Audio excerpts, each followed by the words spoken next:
Hello my crafty friends. Today I'm sharing my card for Karen Burniston's Designer Challenge for July 2020, where she challenged us to use 2 folds in our project. So I made a gatefold card. Back in 2018 I had done one similar, so I will show you the inside in a minute. I used the largest 2 crosshatch circles for the front, and it's a nesting die set by Karen Burniston, and it alternates between crosshatch and the next one down has a straight edge with, you can see, just a lovely embossed border it gives.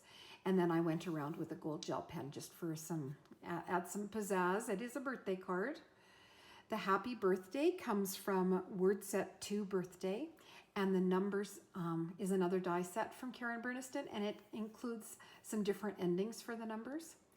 So I did that, and the gold photo corners were my mom's. When we cleared out her condo, she had a bin of card making supplies, so I pulled them out to use. And yeah, have fun thinking of her while I'm creating. So as I said, back in 2018, I had done a gatefold card with the palm tree pop-up. I love this palm tree pop-up. It's easy peasy to adhere in. It gets so much dimension, and I don't know, I should really be putting palm trees on everything. About a year after I did the gatefold with the palm tree, Frances Byrne, who is also on the design team, she did a gatefold, but rather than the palm tree, she used the Christmas tree pop-up, and at that point Karen had released the family room pop-up.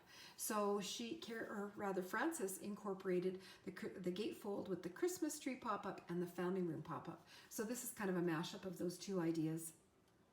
I like the family room pop-up, and again, it adheres differently. The family room pop-up glues right into your card, and the palm tree pop-up has to cut into the base.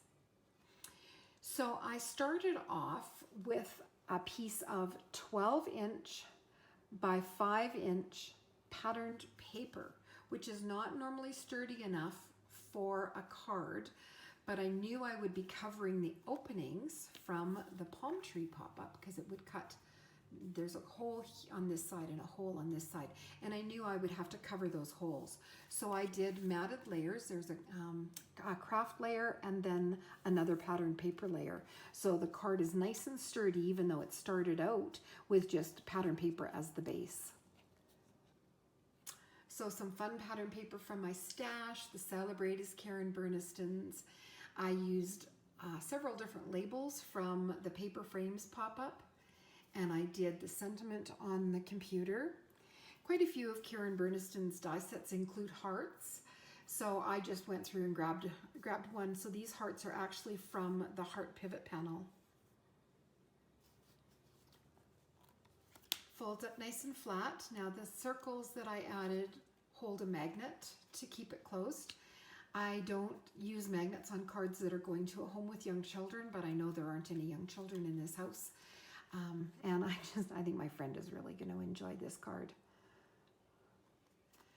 Stop by my blog, and I have links on my blog to the rest of the design team who will all be sharing their 2-fold projects today, and Karen Burniston will have her project tomorrow, and that information will be on my blog as well.